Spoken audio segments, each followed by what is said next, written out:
Over the war in Ukraine, now a transatlantic rift surfacing dramatically this week. The US is talking Ukraine with Russia in Saudi Arabia minus Europe. The excluded Europeans have been talking amongst themselves in a divided house. A US team led by Secretary of State Marco Rubio, the National Security Advisor Mike Waltz, and the Special US Envoy Steve Witkoff is due to hold talks in Riyadh on Tuesday with a Russian delegation, and that is led by Foreign Minister Sergei Lavrov and President Putin's Foreign Affairs Advisor Yuri Ushakov. European leaders have not been invited, not even President Zelensky. He will be in Saudi Arabia this week, but he will not be at those talks. The shock over this exclusion led President Macron of France to call a meeting of several European leaders in Paris on Monday, with, of course, no Americans around at this meeting and, needless to say, no Russians. European leaders did speak at cross purposes. British Prime Minister Keir Starmer said he is prepared to send a peacekeeping force to Ukraine once the war ends. One should, I suppose, add, if it ends. The Swedes did not rule that out. Poland did. Spain said it's too early to talk of a peacekeeping force. And of course, there's no peace yet, never mind a peacekeeping force. But some Europeans did figure they cannot do this. They cannot achieve peace in Ukraine without the US. Starmer said the US must provide a backstop. He didn't quite explain what exactly he meant by that.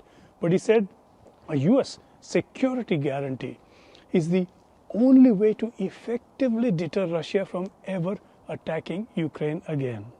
Starmer is now seeking to play the leader, the lead peacemaker between the US and Europe, never mind Ukraine and Russia for the moment.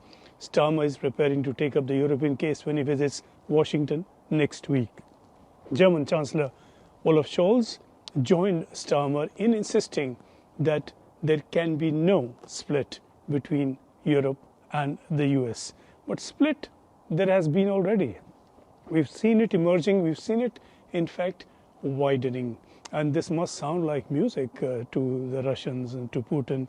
As of statements from the US leaders, several of them so far, Defense Secretary Mike Hespeth said that Ukraine can really forget about Crimea, that Russia captured in 2014. NATO membership for Ukraine is unlikely, and we've had that from several leaders, including Rubio. So that leaves negotiations open over that 1/5 of Eastern Ukraine, that Russia occupies across Lugansk, Donetsk, Zaporizhia, and Kherson.